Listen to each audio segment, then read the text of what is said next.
নমস্কার বন্ধুরা, সবাই কেমন আছেন? আশা করছি সবাই খুব ভালো আছেন। তো আজকে আমার গলার অবস্থা একদমই ভালো নেই, খুবই ঠান্ডা লেগে গেছে। তো আমাদের এখানে ছিল ইতু পুজো। তো চলুন ইতু পুজোর কিছু অংশ আপনাদের সাথে শেয়ার করি। তো এই ঠান্ডার মধ্যে আমাদের এখানে একটা ভগবতীপুর বলে জায়গা আছে, ওখানে ইতু পুজোটা হয়। তো দেখুন এখানে ইতু পুজো আমি তো এখানে এসেই দেখলাম কত সুন্দর প্যান্ডেল করে প্রতিমা বানিয়ে পুজো হয়। তো আমিও সেই জন্য দেখতে চলে গেলাম আর আপনাদেরকেও দেখালাম। তো যদি আপনাদের ভালো লাগে তো একটা লাইক কমেন্ট শেয়ার করে দেবেন। তো দেখুন এখানে মায়ের পুজো হচ্ছে আর প্যান্ডেলগুলো কত সুন্দর সাজিয়েছে, মানে পুরো দুর্গা পুজোর মতো বানিয়েছে, তাই না? দেখুন এখানে আর কে মিউজিক এসছে। তো আমার ভাই তো যদি জানতো ও চলে আসতো দেখতে। দেখুন এখানে লাইটিংগুলো কত সুন্দর করেছে আর পুরো একটা পাড়া জুড়ে পুরোটাই শুধু ওই ইতু পুজো। আর আপনি যেখানেই যাবেন সেখানেই এইরকম ভিড়। এই দেখুন একটা ভালো প্যান্ডেল, এখানে হচ্ছে প্যান্ডেল দেখুন এগুলো হচ্ছে মেন ইতু। আমি যেটা ছোটোবেলা থেকে দেখে এসেছি, এই সরার মধ্যে ধান, তারপরে নানান রকমের কড়াই গাছ দিয়ে পুজো করে। দেখুন এখানে হচ্ছে এই থিমটা বানিয়েছে বোতল দিয়ে শুরু আর বোতল দিয়েই শেষ। তো দেখুন কত সুন্দর একটা থিম বানিয়েছে। তো আপনাদের কেমন লাগলো ভিডিওটা একটু কমেন্টে জানাবেন। আমি কথা বলতে পারছি না, আমার গলার এমনই অবস্থা। তাও কি করব, বেশি লেট করব না, তাই আপনাদের সাথে ভিডিওটা শেয়ার করে দিলাম। দেখুন এখানে কি করছে ও বাবা,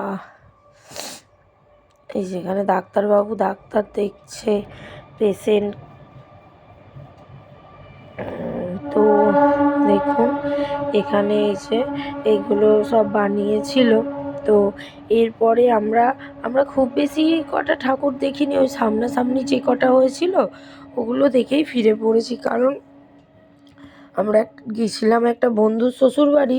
তো বন্ধুর শ্বশুরবাড়ি থেকে ফিরতে ফিরতে অনেকটাই দেরি হয়ে গিয়েছিলো আর ঠান্ডাও পড়েছিল ওই দিন খুব। আর এই যে মিকি মাউস, যেখানে আমার মেয়ে ছোটো মেয়ে দেখবে, তো ওর তো মিকি মাউসে ওঠা চাই চাই। চলুন এবার আমরা বেরিয়ে পড়ি। এই দেখুন এখানে একটা এই প্যান্ডেলটাও হয়েছে, এটাও একটা দারুণ বানিয়েছে। এই যে এদের ক্লাবের এটা খুব সুন্দর করেছে, এই জিনিসটা আমার খুব পছন্দও হয়েছে। আর দেখুন ইতু পুজোর প্যান্ডেল, এটা কত সুন্দর না? আমি জানি আপনাদেরও খুবই ভালো লেগেছে। তো যদি ভালো লেগে থাকে আমার পরিবারে এসে একটু ভালোবাসা দিয়ে যাবেন। আমরা তো আপনাদের ভালোবাসার জন্যই সব কিছু করি, তাই না? তো আর তো কিছু না। তো আসবেন, ভালোবাসা দিয়ে যাবেন আমার পরিবারে। তো দেখুন আমরা ওখান থেকে বেরিয়ে পড়েছি, বেরিয়ে পড়ে বাড়ির দিকে যাব। এবার বাড়ির দিকে যাবার আগে কিছু দোকানও বসেছিল। এই দেখুন এই সেই মুহূর্ত, আমার মেয়ে এখানে বই কিনতে বসেছে। ও মেলায় গিয়ে খেলনা কিনে দাও, এটা কিনে দাও, ওটা কিনে দাও। যেহেতু ও এই বছর স্কুলে ভর্তি হবে, সেই কারণের জন্য বই কেনার একটু ঝোঁক বেড়েছে, জানেন তো? তো দেখুন ও এখানে মানে বইগুলো একা একাই বাছছে। আর এই দেখুন ওই ছেলেটা, পাশের ছেলেটা বইগুলো পছন্দ করে রেখেছে আর ওর সেই বইটাই পছন্দ হয়ে গেছে, তো সেটাই নেবে। তো তো এখানে দেখুন এই যে আবার একটা কেদারনাথের প্যান্ডেল করেছে। বাহ, কেদারনাথটায় আমি আর ঢুকলাম না। দেখুন আমরা বাড়ির দিকে রওনা দিচ্ছি, এত কুয়াশা ভরা আকাশ, ওরে বাপরে! তখন প্রায় বাজে রাত্রি 1:30। চলুন আমরাও বাড়ি যাই, আপনারাও ঘুমিয়ে পড়ুন, অনেকই রাত হয়ে গেল। আপনাদের সাথে গল্প করতে করতে সময়টাও কেটে গেল।